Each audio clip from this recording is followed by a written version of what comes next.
বিশেষ দূত Steve Witkoff এবং অ্যাডভাইজার জ্যারেড কুশনারের ইসলামাবাদ সফর বাতিল করেছেন প্রেসিডেন্ট ডোনাল্ড ট্রাম্প। শনিবার ট্রুথ সোশ্যালে দেয়া এক পোস্টে এই ঘোষণা দিয়ে তিনি দাবি করেন সব কার্ড এখন তাদের হাতে। তবে এই সফর বাতিলের পেছনে দীর্ঘ ভ্রমণ আর উচ্চ ব্যয়ের কথা উল্লেখ করেন ট্রাম্প। এদিকে ফ্লোরিডা ছাড়ার আগে সাংবাদিকদের প্রশ্নের জবাবে তেহরানের বর্তমান নেতৃত্বকে বিপর্যস্ত বলে মন্তব্য করেন তিনি। অন্যদিকে কূটনৈতিক আলোচনায় ওয়াশিংটনের আন্তরিকতা নিয়ে প্রশ্ন তুলেছেন ইরানের পররাষ্ট্রমন্ত্রী Abbas Araghchi. President Donald Trump তার বিশেষ দূত স্টিভ উইটকফ এবং অ্যাডভাইজার জ্যারেড কুশনারের পরিকল্পিত ইসলামাবাদ সফর স্থগিত করেছেন। শনিবার পাকিস্তানের রাজধানী থেকে ইরানের পররাষ্ট্রমন্ত্রী আব্বাস আরাকচির বিদায়ের পরপরই নিজের ট্রুথ সোশ্যালে ট্রাম্প এই ঘোষণা দেন। ইরানি নেতৃত্বের মধ্যে চরম বিভ্রান্তি আর অভ্যন্তরীণ কোন্দলের অভিযোগ তুলে ট্রাম্প বলেন সব তাস এখন ওয়াশিংটনের হাতে। তেহরান আলোচনা করতে চাইলে ফোন করলেই হবে।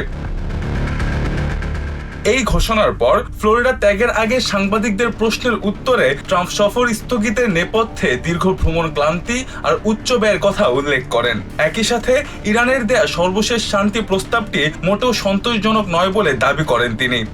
Probably heard that we canceled the trip. We have all the cards. We're not going to spend 15 hours in airplanes all the time going back and forth to be giving a document that was not good enough. এখন থেকে টেলিফোনে আলোচনা হবে জানিয়ে Trump বলেন Iran যখন খুশি phone করতে পারে। So we'll deal by telephone and they can call us anytime they want. Trump দাবি করেন ইরানের নেতৃত্ব এখন বিপর্যস্ত, তবে তিনি যারা দেশটির ক্ষমতায় আছে তাদের সাথে আলোচনা করার ইঙ্গিত দেন।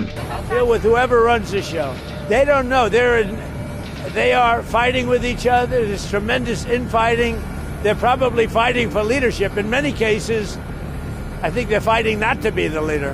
ট্রাম্প আরও দাবি করেন সফর বাতিলের ঘোষণা আসার মাত্র 10 মিনিটের মাথায় ইরান থেকে নতুন ও নমনীয় প্রস্তাব এসেছে। Interestingly, immediately when I canceled it, within 10 minutes we got a new paper that was much better.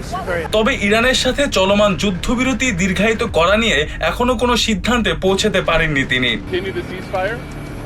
Haven't even thought about it yet. Iran 20 বছরের জন্য ইউরেনিয়াম সমৃদ্ধকরণ স্থগিত রাখার প্রস্তাব দিয়েছে কিনা সাংবাদিকদের এমন প্রশ্নে ট্রাম্প বলেন তারা অনেক প্রস্তাব দিলেও সেটি যথেষ্ট নয়।